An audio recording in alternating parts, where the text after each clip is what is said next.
Donc, je m'appelle Marie-Ève Girard, je suis directrice des programmes de santé auprès de l'Association pulmonaire du Québec. Donc, je coordonne les campagnes environnementales de sensibilisation ainsi que tous les services qui sont offerts à la population en termes de santé respiratoire.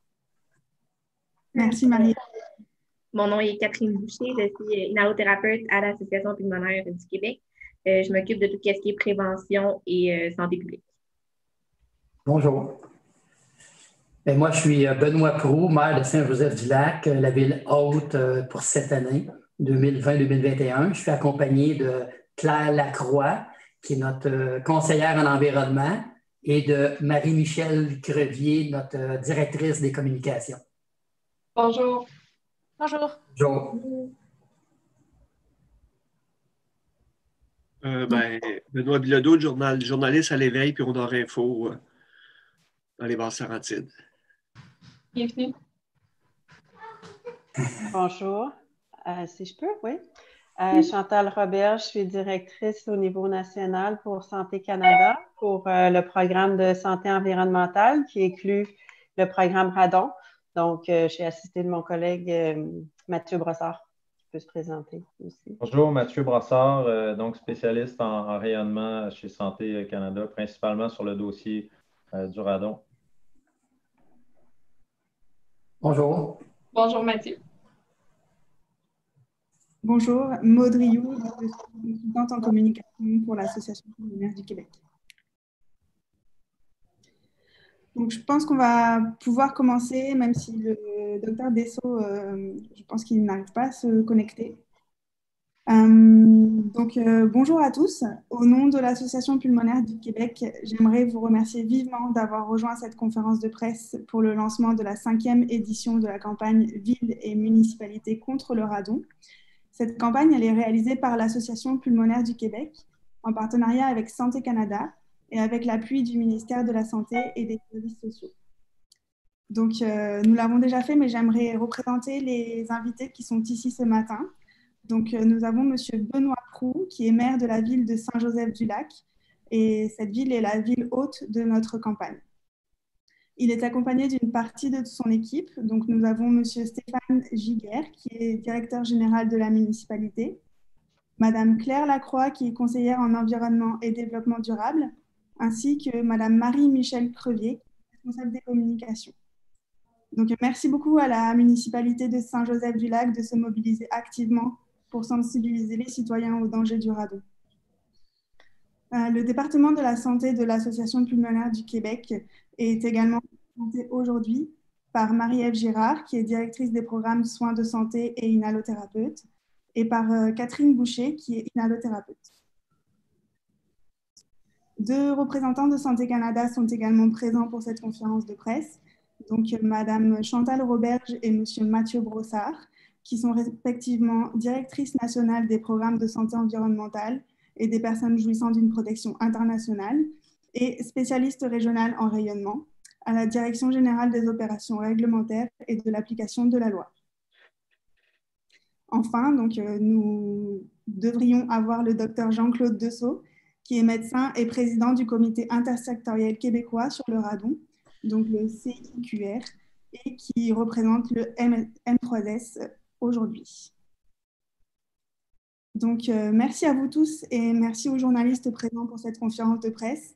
Elle est diffusée en direct sur notre chaîne YouTube et elle sera rediffusée sur le site web et les réseaux sociaux de l'Association pulmonaire du Québec.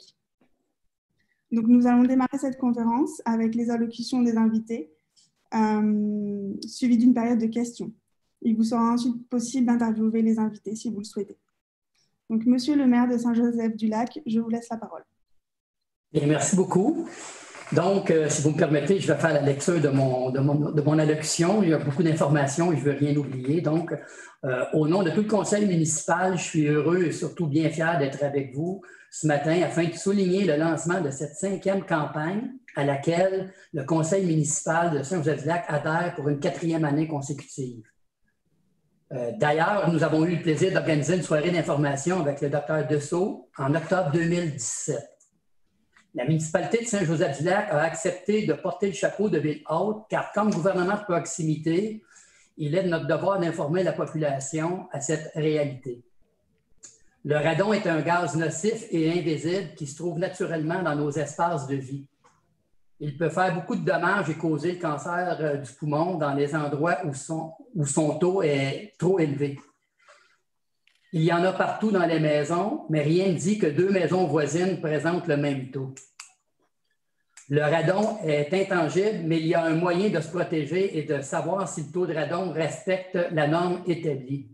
Il s'agit de la mesure de concentration du radon résidentiel par dosimètre. Afin d'inciter la population à passer à l'action pour mesurer le taux de radon, je vous annonce avec fierté que la municipalité de Saint-Joseph-du-Lac participe cette année au défi Sans trousse. Concrètement, cela veut dire que la municipalité dispose de 100 trousses de détection du radon à distribuer gratuitement à ses citoyens. Les détails quant au fonctionnement du défi se trouvent sur le site Internet de la municipalité. La municipalité mettra à profit tous ses outils de communication afin de diffuser plus largement possible cette initiative et aussi sensibiliser la population à la réalité du radon. On peut l'affirmer, l'année 2020 est unique. On priorise tous la santé. La détection du radon fait aussi partie des initiatives que nous pouvons faire pour améliorer notre qualité de vie, surtout en ces temps où on passe beaucoup de temps à la maison. Merci beaucoup et au plaisir. Donc, merci beaucoup, Monsieur le maire de Saint-Joseph-du-Lac. Je vais maintenant laisser la parole à Marie-Ève Girard, qui est inhalothérapeute à l'Association pulmonaire du Québec et directrice du programme Soins de santé. Bonjour à tous. Au nom de l'Association pulmonaire du Québec, j'aimerais dans un premier temps vous remercier d'avoir accepté notre invitation à prendre part en fait à une conférence de presse, disons-le, qui est non conventionnelle, dans le but de participer aujourd'hui au lancement officiel de la campagne de villes et municipalités contre le radon 2020-2021. Donc, un énorme merci, M. Proulx, maire de ville de Saint-Joseph-du-Lac, pour votre ouverture, pour votre engagement pour la 5e année, en fait, à se joindre activement à l'initiative qui est la campagne provinciale de sensibilisation au radon. Donc, l'Association pulmonaire du Québec est très fière de collaborer cette année avec la ville de Saint-Joseph-du-Lac, qui est la 5e ville, comme je le disais, à prendre parole sur le radon dans le cadre de notre campagne. Donc, l'objectif que nous avons en lançant cette campagne, c'est de lutter contre le radon, comme on lutte contre l'herbe à poux depuis déjà plus de 10 ans. Donc, l'objectif est basé sur l'invitation d'une ville hôte ou d'une municipalité hôte à être le modèle à suivre pendant une année en matière de sensibilisation et d'importance de mesurer le radon, tant par sa prise d'action que par sa prise de position. Donc, à cet effet, une lettre formelle a été envoyée par la Poste la semaine dernière à plus de 1200 directeurs généraux de villes, municipalités, arrondissements et MRC du Québec. Donc, ce qu'on souhaite, c'est vraiment que plusieurs de ces administrations, de même que la population en général, se rendent compte qu'ils ont tout à gagner à mesurer les concentrations de radon dans leur domicile et dans les établissements publics. Donc, faire de la sensibilisation sur le radon, c'est important pour nous parce que c'est un enjeu qui est peu connu, qui peut pourtant avoir des répercussions qui sont très graves. On parle de risque de développer un cancer du poumon. C'est le cancer le plus meurtrier. Et on estime que 16% des décès par cancer du poumon au Québec sont associés à l'exposition au radon. Donc, 16% des décès, si on calcule qu'il y a environ 9000 Québécois, Québécoises qui décèdent d'un cancer du poumon par année, c'est environ 1000 Québécoises et Québécoises qui décèdent d'un cancer du poumon potentiellement causé par le radon. Le radon, c'est également la deuxième cause de cancer du poumon après le tabagisme et la première cause de décès par cancer du poumon chez les non-fumeurs. Donc, évidemment, le risque de s'exposer à cette conséquence dépend de la concentration de radon de l'habitation, de la durée d'exposition, des habitudes de vie, entre autres liées au tabac. Mais avec la pandémie actuelle, vous le savez, on passe beaucoup plus de temps à l'intérieur de nos habitations. Le modèle de travail auquel on était familier tend à se modifier. De plus en plus de gens font du télétravail, ce qui fait que les gens passent presque 2 fois plus de temps à la maison, donc sont 2 fois plus exposés à l'air intérieur de leur habitation. Comme on l'a vu hier au point de presse de notre premier ministre, M. Legault, la situation n'est pas à quelques mois là, de se régulariser. Donc, c'est un moyen très facile pour les citoyens, en fait, de mesurer le radon. C'est rapide, c'est à faible coût. On achète un petit dosimètre, un tout petit détecteur qui est vendu, entre autres, auprès de l'Association pulmonaire du Québec, mais également auprès des villes participantes. Puis, comme l'a dit M. Proulx, la ville de Saint-Joseph-du-Lac s'est inscrite au défi Sans Trousse. Donc, dans une période où il y a beaucoup de gens qui ont des budgets limités là, dû à des pertes financières, c'est un moyen très facile, très accessible de pouvoir mesurer le radon. Donc, en période hivernale, on l'installe chez soi pour 3 mois. Les instructions sont simples. Puis, par la suite, on l'envoie pour être analysé dans un laboratoire. C'est une mesure qui vaut la peine pour notre santé individuelle, mais également la santé des collectivités. Donc, dans une ère où tout autour de nous, il y a un nombre effarant de personnes qui reçoivent couramment des diagnostics de cancer, de plusieurs façons, on tente de réduire au maximum les risques d'en être atteints. Définitivement, mesurer le radon puis appliquer les mesures correctrices dans les cas d'une concentration élevée qui dépasse les seuils recommandés. Ça fait partie des façons de réduire ce risque-là, au même titre qu'une alimentation saine ou un mode de vie actif. Donc, ce matin, c'est un appel à toutes les villes, municipalités du Québec que je lance. Si vous voulez faire un geste concret pour lutter contre le radon, prenez contact avec l'Association pulmonaire du Québec pour faire partie de cette campagne. Donc, encore une fois, je tiens à remercier sincèrement M. Benoît Proulx, maire de Saint-Joseph-du-Lac, mais également toute son équipe pour leur engagement dans cette initiative avec vous. Merci. Merci, Mme Girard. Je vais maintenant laisser la parole à Mme Catherine Boucher, qui est inhalothérapeute à l'Association pulmonaire du Québec. Bonjour tout le monde. Je vais vous ouvrir un petit visuel ici pour vous montrer un petit peu ce qu'on offre. En fait, l'Association pulmonaire va offrir à toutes les villes et municipalités qui vont participer à la campagne un trousseau médiatique. C'est offert gratuitement. Je vais vous montrer un petit avant-goût de trousseau médiatique. Ceci, c'est une affiche qui se retrouve dans le trousseau médiatique. On peut l'offrir en français ou en anglais. Aussi, on a la possibilité, les villes et municipalités ont la possibilité d'acheter des dépliants, des affiches informatives, des signets, ainsi que, comme l'a mentionné Marie-Ève, la possibilité d'acheter des détecteurs à radon. Tout ça pour bien sensibiliser la population au radon. Donc, ici, c'est une autre affiche. Puis, vous avez aussi des bannières qui est proposée dans le trousseau médiatique aussi. Puis, la campagne de sensibilisation au radon propose aussi une capsule radiophonique qui va être diffusée sur les ondes de rythme FM du 2 au 6 novembre, prochainement. Il va aussi avoir de la publicité aussi dans l'édition de décembre du Selection Readers Digest. Puis aussi, on va publier assez souvent sur nos réseaux sociaux ainsi que sur notre site Internet pour encore plus aller sensibiliser la population. Voilà. Donc, merci, Mme Boucher. Je vais maintenant laisser la parole à Santé Canada, donc à Mathieu Brossard, qui est spécialiste en rayonnement. Bonjour tout le monde. Je vais reprendre rapidement les remerciements puis les salutations. C'est important parce que lutter contre le radon, c'est un travail d'équipe. Et on a la chance de bien le faire au Québec avec plusieurs partenaires comme l'Association pulmonaire du Québec, nos collègues provinciaux avec qui on travaille très fort, puis des associations comme la campagne nationale « Occupe-toi du radon ». Je commencerai par un applaudissement pour dire que l'année passée, la campagne lancée par l'Association pulmonaire du Québec a rejoint près de 100 municipalités. Donc, on n'a pas d'onglet d'activation, d'applaudissement, mais c'est quand même quelque chose. Ça fait beaucoup de gens qui ont été rejoints par la présente initiative. Merci à M. Proulx d'accueillir l'initiative cette année. Le radon, ça touche, il y a du radon partout à différents niveaux. Donc, il y a des villes qui vont être plus touchées, des villes qui vont être moins touchées, mais on ne peut pas se dire ça ne nous concerne pas au niveau municipal, le radon. On trouve du radon dans toutes les villes. C'est un problème mondial aussi, mais à différents niveaux. Il y a des endroits qui en ont plus, des endroits qui en ont moins.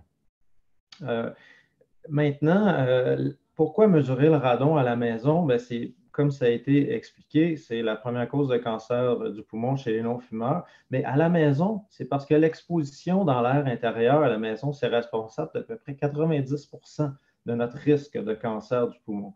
Donc, c'est important vraiment, surtout maintenant à l'heure de la pandémie où on passe encore plus de temps à la maison, c'est important encore plus de le faire. Mais sans pandémie, déjà, l'exposition à la maison, c'est environ responsable de 90% de notre risque personnel d'exposition au radon. Pourquoi est-ce qu'on parle du radon à l'automne? Eh bien, c'est que c'est la période propice, le détecteur de radon qu'on vous a montré plus tôt, c'est la période propice pour l'installer.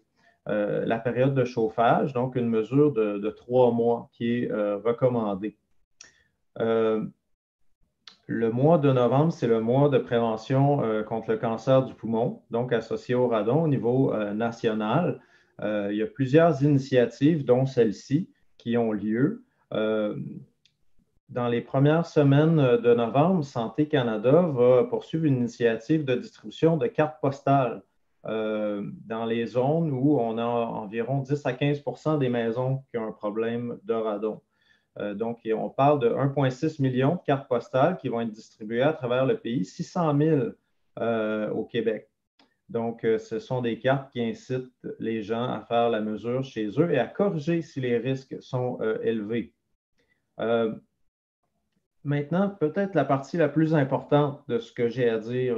Je disais que c'est un travail d'équipe, la prévention du radon, mais c'est un travail aussi de partage de responsabilités. Au niveau municipal, les municipalités ont le pouvoir donc d'appliquer les mesures préventives dans la réglementation au niveau de la construction de petits bâtiments neufs. Ça, c'est de juridiction municipale. Il existe des outils pour aider les municipalités. Le Code national du bâtiment, un standard qui a été publié à la fin 2019, qui donne des moyens de construction pour prévenir les infiltrations de radon. Donc, il y a aussi une boîte à outils développée donc, par Santé Canada qui va être donc un ensemble d'informations qui va être publié bientôt à cet effet. Il faut savoir aussi que pour vos citoyens, si vous appliquez des mesures préventives dans votre réglementation municipale, ça leur donne un avantage important qui est que leur maison va être garantie contre le radon par le plan de garantie pour les maisons neuves. Ça, c'est assez important à comprendre parce que s'il n'y a pas de réglementation, le plan de garantie ne couvre pas le radon. Tandis que s'il y a une réglementation municipale, le plan de garantie va couvrir le radon comme un vice de construction. Donc, c'est vraiment un avantage pour vos résidents si vous appliquez des mesures préventives par voie de règlement municipal. D'autres implications des municipalités, comme vous le faites, c'est de participer à des initiatives de sensibilisation, à la distribution de détecteurs gratuits comme le défi Sans trousse. Et puis, un dernier mot pour rappeler que la prévention, c'est vraiment ce qu'on veut faire avec le radon. C'est un cancer, le cancer du poumon dont on guérit encore très mal aujourd'hui. Ce n'est pas le cancer le plus fréquent, mais c'est le plus mortel en nombre. Et pourtant, on peut le prévenir par des moyens simples, en testant puis en corrigeant le radon. Merci pour votre attention. Donc, merci, M. Brossard, pour ces informations. Je vais maintenant donner la parole au Dr Jean-Claude Dessault, qui est président du Comité intersectoriel québécois sur le radon, le CIQR, et représentant du M3S. C'est à vous, M. Dessault. Merci beaucoup. Vous m'entendez maintenant? Oui, c'est bon. Merci. J'ai eu du mal à me brancher. J'ai dû passer par mon iPad. Très bien. Je vous remercie beaucoup. Merci aux organisateurs de l'événement de me donner l'opportunité de m'adresser à vous. J'avais déjà fait en 2017 à Saint-Joseph-du-Lac. J'avais donné une conférence à ce moment-là, donc je suis très content de revenir vous parler. Moi aussi, je tiens à féliciter les autorités de la municipalité et en particulier son maire, M. Proulx, pour son initiative concernant le radon en général et l'offre de détecteurs gratuits actuellement. Oui, c'est bientôt le mois de sensibilisation du radon. Et je vous remercie, Monsieur le maire, au nom du ministère de la Santé et des Services sociaux et aussi au nom de la Direction de santé publique de Laurentides pour votre association au lancement de la campagne annuelle de Ville et municipalité contre le radon. Cette campagne qu'on mène depuis déjà plusieurs années avec l'Association pulmonaire et Santé Canada. On a travaillé très fort ensemble avec la municipalité à la fin des années 90 avec la direction de santé publique, avec les deux municipalités, Oka et Saint-Joseph-du-Lac. C'est cette intervention qui était d'assez grande envergure qui finalement a servi beaucoup. Ça a mené à faire ensemble que même au Canada, on a pris conscience de la problématique du radon à sa juste mesure et ça a fait baisser la ligne directrice du radon, qui était auparavant à 800 becquerels par mètre cube. Et ensuite, elle a été abaissée à 200 becquerels par mètre cube, ce qui est la ligne directrice actuelle. Évidemment, tout le monde sait que les becquerels par mètre cube, c'est l'unité de mesure avec laquelle on mesure le radon. C'est le niveau qu'on ne veut pas voir dépasser quand on prend la mesure de radon. Alors, j'ai 4 messages clés que j'aimerais qu'on retienne. Évidemment, ce sont des redites. Hein, les gens qui ont parlé avant moi ont dit un peu la même chose. Mais finalement, le premier message, c'est que le radon, c'est important. C'est la première cause de cancer du poumon chez les non-fumeurs. Et c'est la deuxième après le tabagisme. On dit aussi, deuxième message, mesurez le radon dans votre maison pour protéger votre famille. C'est simple, c'est bon marché. Et si le niveau dépasse la ligne directrice, il existe des solutions corrigées. D'ailleurs, sur le site web de la municipalité, il y a toutes les informations pour pouvoir prendre connaissance des endroits où se renseigner pour rechercher des professionnels de qualité qui sont accrédités pour faire la correction du radon. Et si vous fumez, encore très important, le risque est plus qu'additif, c'est presque un risque multiplicatif. On dit cesser de fumer, c'est une autre raison d'arrêter. Alors, je vais revenir un petit peu sur le radon. Qu'est-ce que c'est? C'est un gaz qui est radioactif, qui provient de l'uranium, qui est naturellement présent dans la croûte terrestre. Et il y en a partout sur la surface de la Terre. Maintenant, la quantité de radon dans le sol peut varier de façon importante d'un endroit à l'autre. Comme c'est un gaz, il finit par s'échapper du sol. Et s'il se dégage dans l'air extérieur, il est dilué immédiatement et ne causera pas de problème de santé. Par contre, il va aussi pénétrer dans les bâtiments. Et les bâtiments agissent, eux, comme un aspirateur. Il y a des pressions négatives qui se créent, surtout l'hiver, quand les portes et les fenêtres sont fermées. Et il peut parfois s'accumuler et atteindre des concentrations qui peuvent entraîner des risques à la santé. Et toutes les habitations contiennent du radon. Et comme le dit si bien Monsieur Brossard, toutes les habitations contiennent du radon. La question, c'est plutôt de savoir à quelle concentration. C'est pour ça qu'il faut mesurer. Et comme c'est un gaz qui n'a pas d'odeur, pas de goût, pas de couleur, il est impossible de le détecter par les sens. Alors, il est absolument nécessaire de se procurer un dosimètre ou un détecteur pour savoir à quel niveau on est exposé. On ne peut pas non plus se fier aux niveaux qui sont rencontrés dans les maisons voisines. Ça peut être très différent d'une maison à l'autre. Selon le lieu où la maison est, même à quelques dizaines de mètres, ça peut être différent. Il peut y avoir plus d'émanations de radon du sous-sol d'une maison par rapport à l'autre, même si elles sont très proches. Et la construction de la maison peut faire aussi que les concentrations de radon sont très différentes. Alors, quels sont les effets du radon sur la santé? Le radon va pénétrer dans les poumons avec l'air qu'on respire et toutes les agences gouvernementales comme l'EPA ou l'OMS reconnaissent le radon comme étant un agent cancérigène. Le radon, c'est la deuxième cause de cancer du poumon après le tabagisme, c'est aussi la première chez les non-fumeurs. Toujours bon de le rappeler, c'est important. Puis au Québec, donc, c'est 10 à 16% des cancers du poumon qui sont associés au radon, donc environ 1000 décès par année qui pourraient être évités si on prend conscience du radon et si des mesures sont faites pour prévenir l'infiltration ou pour corriger quand on a des mesures élevées dans la maison. Le risque de cancer du poumon lié au radon, il augmente à cause de 3 facteurs. Le premier facteur, c'est la concentration, bien sûr. Plus une personne est exposée à une concentration élevée de radon, plus son risque de cancer augmente. Deuxième facteur, c'est la durée de l'exposition. Le risque va augmenter pour une personne qui est exposée au radon pendant plusieurs années, même des fois des décennies.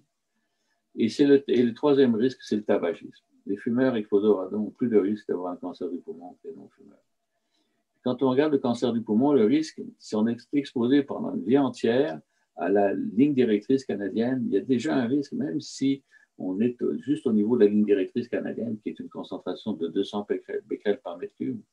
Pour un non-fumeur, le risque est de 1 sur 50 de développer un cancer du poumon de décéder d'un cancer du poumon s'il est exposé pendant sa vie à un niveau de 200 becquerels par mètre cube. Donc, c'est loin d'être négligeable. Mais si c'est un fumeur, c'est encore pire. C'est une chance ou un risque sur 6 de décéder d'un cancer du poumon. Et quand on parle de l'ancienne ligne directrice canadienne, 800 becquerels par mètre cube, pour un non-fumeur, c'est une chance sur 20. Et pour un fumeur, 1 sur 3. Donc, c'est vraiment énorme. On n'accepterait jamais qu'un élément, un produit potentiellement cancérigène soit vendu dans le commerce s'il pouvait donner des niveaux si importants de risque de cancer. Alors, qu'est-ce qu'on fait au ministère de la Santé et des Services sociaux contre le radon? On a formé déjà depuis 2009 un comité intersectoriel sur le radon. Le comité réunit plusieurs institutions, dont l'Institut national de santé publique, plusieurs ministères, dont le ministère de l'Éducation, le ministère des Affaires municipales et aussi de la Société d'habitation du Québec et d'autres instances gouvernementales. Santé Canada fait partie, bien entendu, de ce comité. Il a préparé un plan d'action, donc intersectoriel, sur le radon, dont on a commencé la mise en application en 2009. Et les principaux objectifs de ce plan, c'est d'informer, sensibiliser et mobiliser la population et aussi les autres partenaires des différents secteurs en leur demandant chacun d'établir un plan d'action contre le radon. Quant aux municipalités, eh bien, pour le ministère de la Santé et des Services sociaux, il y a 2 options de gestion qu'on propose aux municipalités qui sont jugées les plus prometteuses en termes d'efficacité et de faisabilité. La première option, comme on l'a dit tout à l'heure, c'est d'adopter les mesures préventives dans le Code de construction du Québec.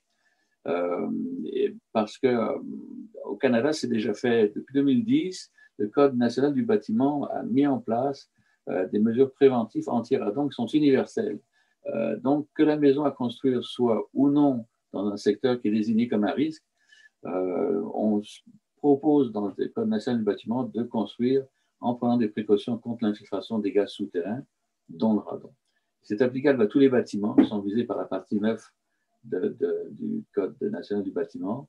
On demande de poser une membrane de protection contre l'infiltration de gaz souterrain sous la dalle et de mettre en place une canalisation au minimum qui permettra, si nécessaire, l'installation d'un futur système actif d'atténuation du radon.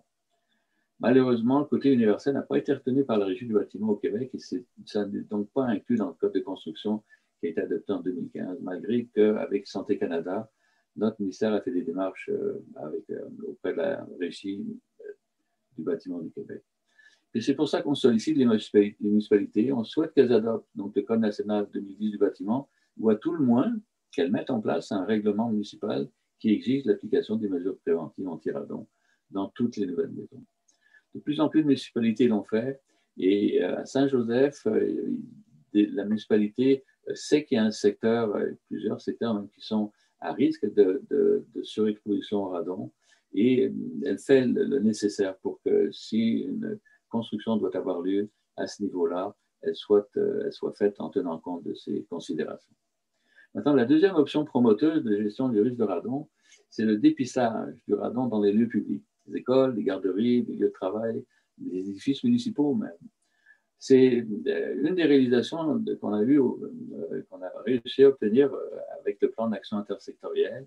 On a pu mobiliser plusieurs ministères, entre autres le ministère de l'Éducation, qui a recommandé en 2011 que des mesures de radon et corrections, si nécessaire, soient effectuées dans 3600 écoles primaires et secondaires, publiques et privées au Québec. Le ministère de la Famille aussi a recommandé de mesurer le radon depuis 2012 dans tous les CPE et les garderies subventionnées. Et en 2014, la Société d'habitation du Québec a fait des mesures de radon dans ces HLM et à la fois le ministère de l'Éducation, la Société d'habitation du Québec, dans tous les nouveaux bâtiments, on va les construire en utilisant des techniques de prévention des infiltrations de gaz souterrain. Alors, je termine avec les mots-clés. Le radon, c'est la première cause de cancer du poumon chez les non-fumeurs. La deuxième après le tabagisme. Mesurez le radon dans votre maison pour protéger votre famille. C'est simple et bon marché. Si le niveau dépasse la ligne directrice, il existe des solutions. Corrigez. Et si vous fumez, le risque est plus qu'additif. Cessez de fumer. C'est une autre raison d'arrêter. Voilà, je vous remercie. Si vous avez des questions, n'hésitez pas. Merci beaucoup, Dr Dessau, pour ces informations très complètes. Les allocutions sont maintenant terminées. On va pouvoir passer à la période de questions. Donc, pour cette période-là, les micros de l'ensemble des participants vont être ouverts. Et lors des questions, je vous invite à mentionner la personne à qui vous souhaitez poser la question afin que ce soit plus évident pour tout le monde. Merci beaucoup. Ben, oui, j'ai une question. Une ou deux. Soit peut-être M. Dessau ou M. Proulx. Peut-être M. Proulx, dans Saint-Joseph, c'est où les secteurs? Parce qu'au cas, on sait qu'il y a une présence là, connue là, de radon importante. À Saint-Joseph, ce serait quel secteur en particulier? Et nous, ce qu'on avait vu avec le docteur Dessau, c'est vraiment tout ce qui est en montagne. Donc, tout le haut de Saint-Joseph. Donc, à partir de l'église, là, tout ce qui est le haut de Saint-Joseph, c'est vraiment la partie la plus propice à des plus hauts taux de détection de radon. C'est principalement le secteur de la montée du village, je pense. Exactement. OK. Puis, M. Dessau, outre Oka puis Saint-Joseph, dans les Basses-Laurentides, c'est où les... Vous dites qu'il y en a partout, là, ça je le comprends, là, mais y a-t-il des municipalités, outre Oka ou Saint-Joseph, où les gens devraient être encore plus prudents, là, parce qu'on sait qu'il y a une présence importante de radon dans les sols? Dans les Basses-Laurentides, Saint-André d'Argenteuil a aussi fait l'objet, à la fin des années 90 et au début des années 2000, d'une intervention des directions de santé publique, où on a fait presque la même chose qu'à Oka, où on a fait une évaluation de la radiométrie aérienne. Donc, on a vraiment poussé très loin l'investigation pour caractériser les risques. Et là-bas aussi, on a fait demander à la municipalité et on a offert des mesures de radon aux citoyens. La municipalité est bien au courant également, un peu comme à Saint-Joseph et Oka. Dans une moindre degré, sur un territoire qui est peut-être moins important en superficie pour les risques de surexposition, mais on a fait la même chose. Et si on continue dans les Laurentides, au nord-est de Mont-Laurier, on est intervenu aussi dans les années 2000, également pour rendre compte de cette problématique et également d'offrir des mesures de radon. On avait fait un effort très important avec la régie régionale à cette époque d'offrir des mesures de radon à presque toute la population de ces secteurs qui étaient exposés donc, à des risques. Et dans les autres municipalités où c'est... là, on parle d'endroits où c'est vraiment important. Dans les d'autres municipalités où c'est que ça serait quand même, ça vaudrait vraiment la peine là, de... Même si vous dites que partout, là, c'est important de mesurer, mais y a-t-il certaines autres municipalités qu'il faudrait porter une attention plus particulière à votre avis?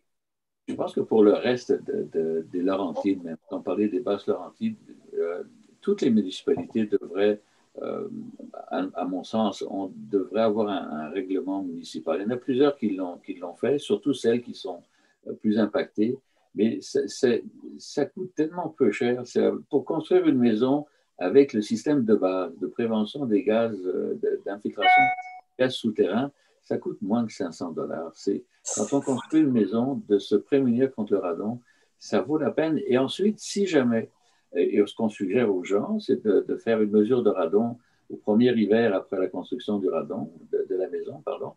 Et si jamais le radon est plus élevé que le 200 becquerels par mètre cube, ça devient à ce moment-là facile et peu dispendieux de mettre un système complet qui consiste en un ventilateur, faire l'extraction du radon sous laser. Enfin, je n'entrerai pas dans les détails, mais c'est un système qui peut être facile et peu cher à faire si on se rend compte rapidement qu'il y a des infiltrations de radon. Donc, on suggère vraiment, par mesure de précaution, de prendre ces mesures au moment de la construction de la maison. Et pour ceux dont la maison est construite depuis 5, 10, 15, 20, 25 ans, c'est plus problématique parce que souvent, le sous-sol est fini, on a installé des meubles, aller faire un trou à partir de la dalle de béton, c'est plus compliqué, plus cher, même beaucoup plus cher. Ce sont des frais, des fois plusieurs milliers de $, dépendamment de la façon dont le sous-sol a été construit ou pas, ou s'il est à nu ou pas.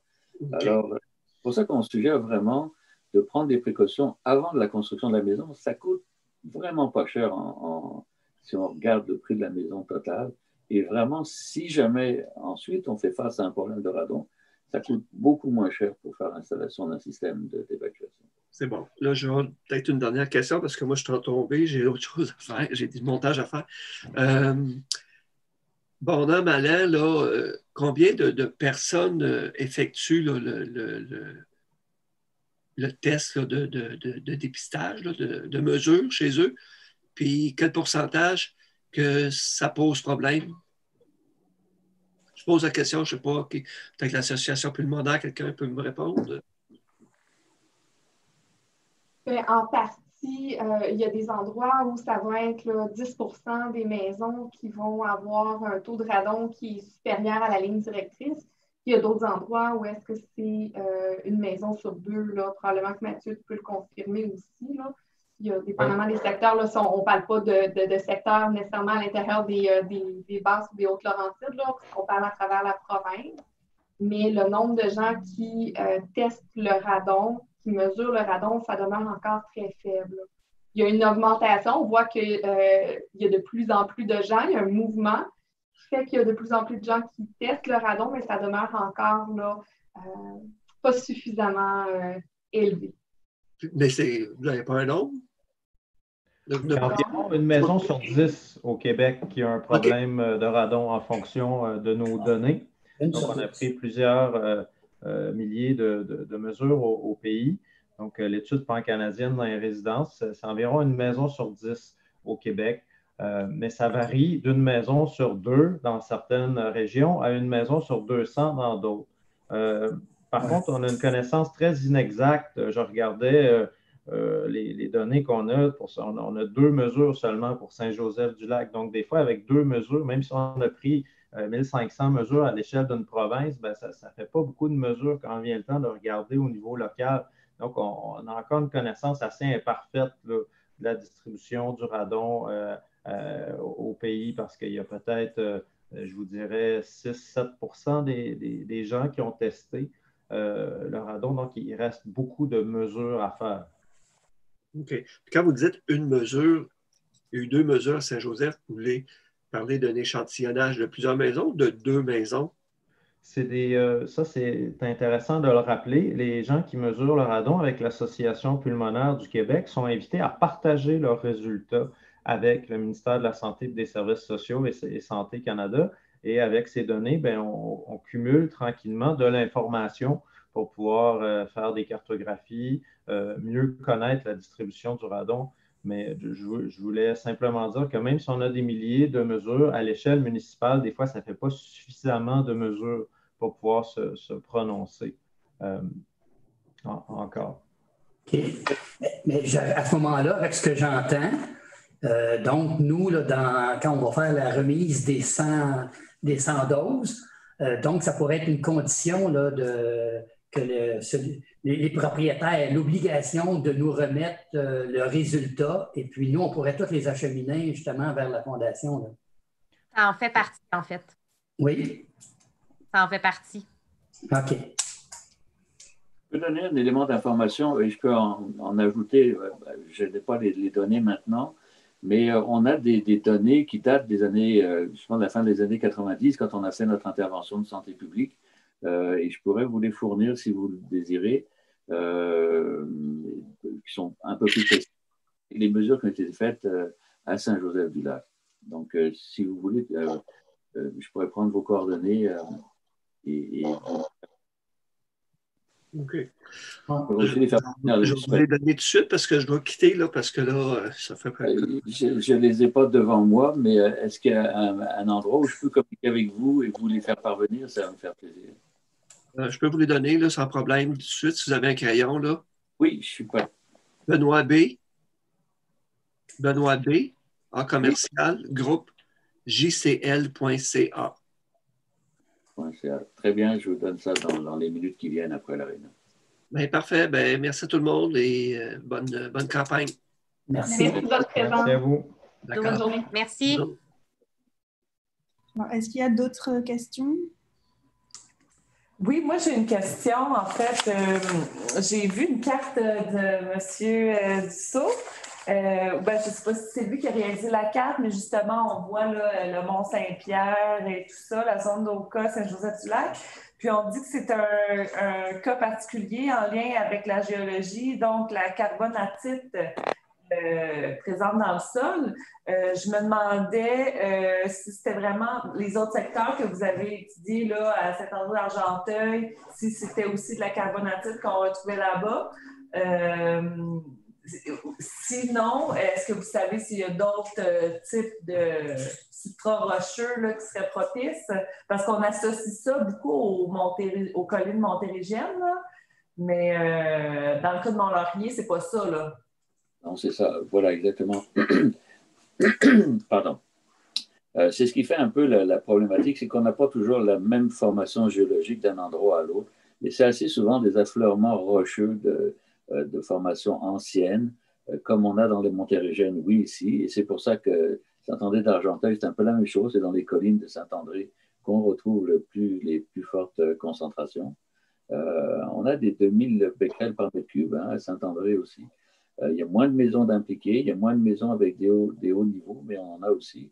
À Saint-Joseph, on a eu des maisons, je pense, à 6000 becquerels par mètre cube.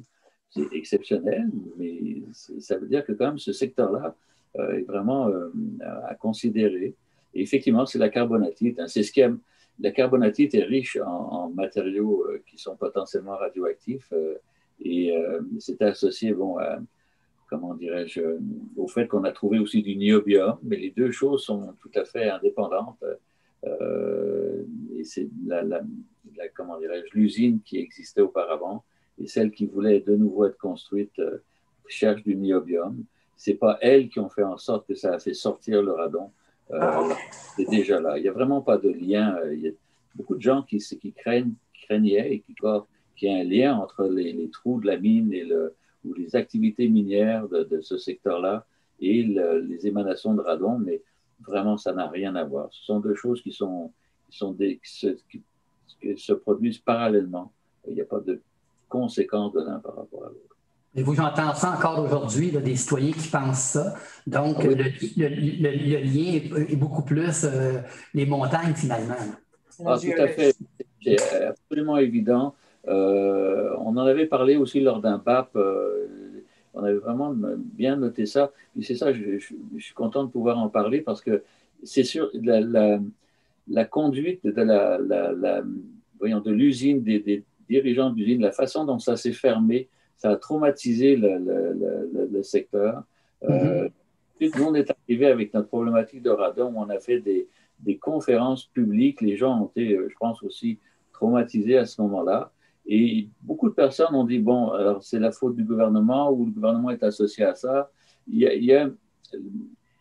L'information ne s'est pas nécessairement rendue de la meilleure façon possible. Et je le comprends quelque part. Mais vraiment, on a une formation géologique qui est très, très particulière. Je pense que c'est unique au Canada, peut-être même dans le monde. Il n'y a pas d'autres endroits où on a trouvé une formation qui était aussi proche de la population. Il y a, je pense, Saint-Honoré au Québec aussi, qui a une formation de ce type-là, mais qui est moins importante et moins près des habitations aussi. Donc, ils n'ont pas cette problématique. Alors, vraiment, non, ce sont deux choses qui évoluent parallèlement, qui ont évolué parallèlement. Les trous sont encore là de la mine. Et le radon, l'uranium, il est là depuis à peu près 4 milliards d'années. Hein? Et puis, il continue d'émaner du radon et ça ne s'arrêtera pas. Qu'il y ait des mines, pas des mines, qu'on soit là, qu'on ne soit pas là, l'uranium va continuer à être présent, à se désintégrer. Et les désintégrations successives de l'uranium donnent malheureusement un gaz qui, lui, s'échappe du sol.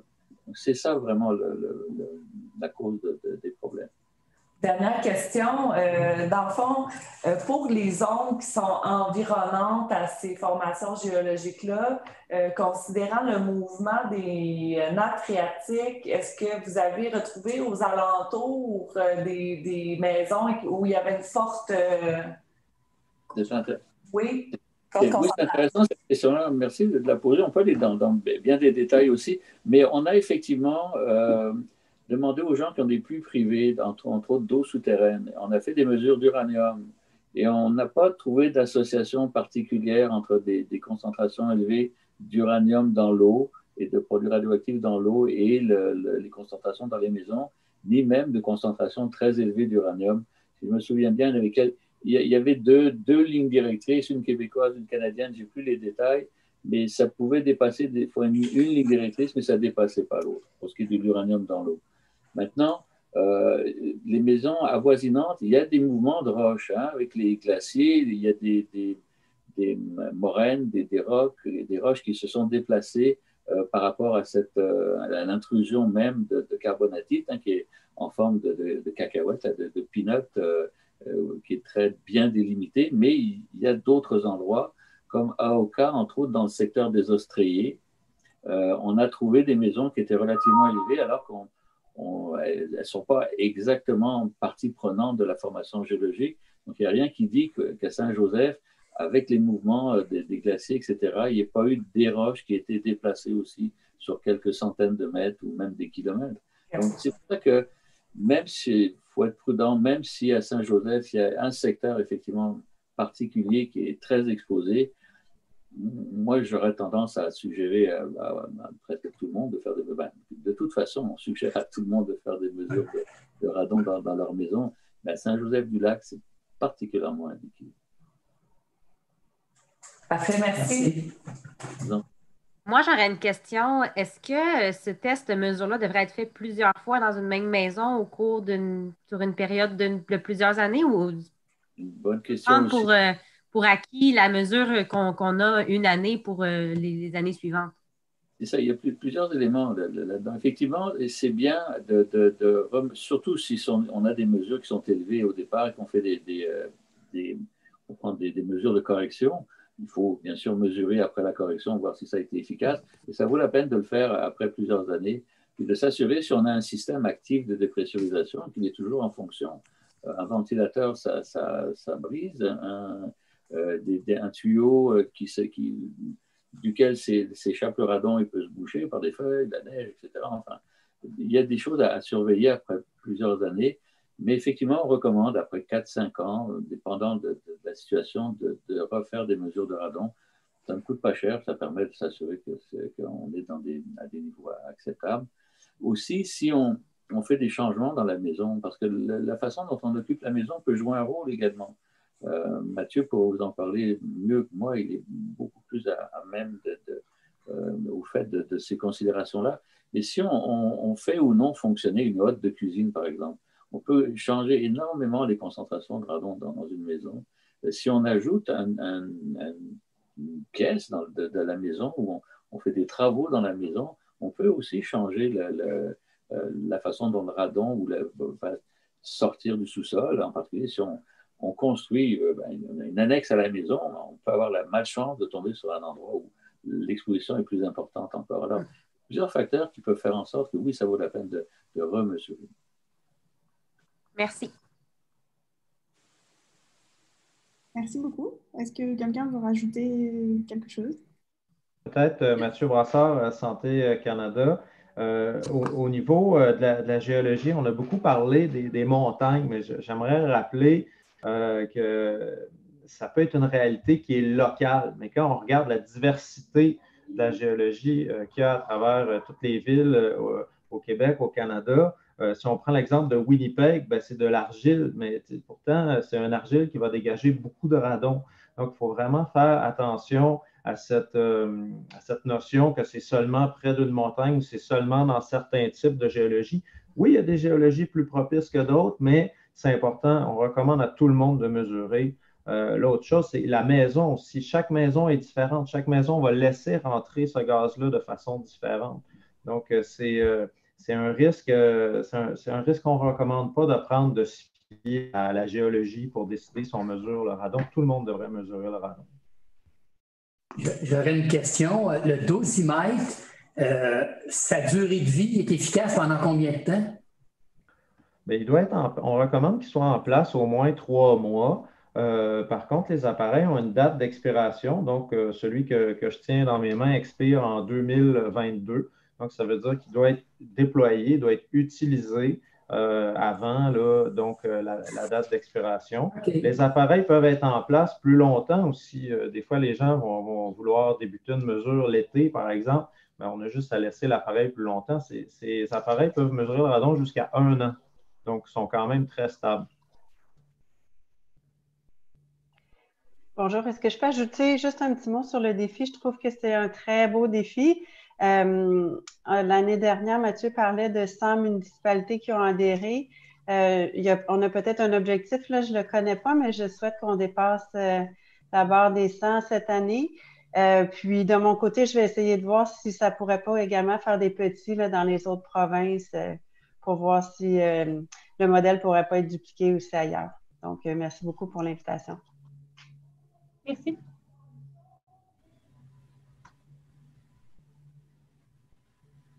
Donc, s'il y a plus de questions, est-ce qu'il y a encore des questions? D'accord. Donc, je vous remercie beaucoup à tous au nom de l'Association pulmonaire du Québec. Et puis, n'hésitez pas à retrouver toutes les informations sur le site web de l'Association pulmonaire du Québec, qui est le poumon-québec.ca. Et voilà, je vous souhaite une très bonne fin de journée.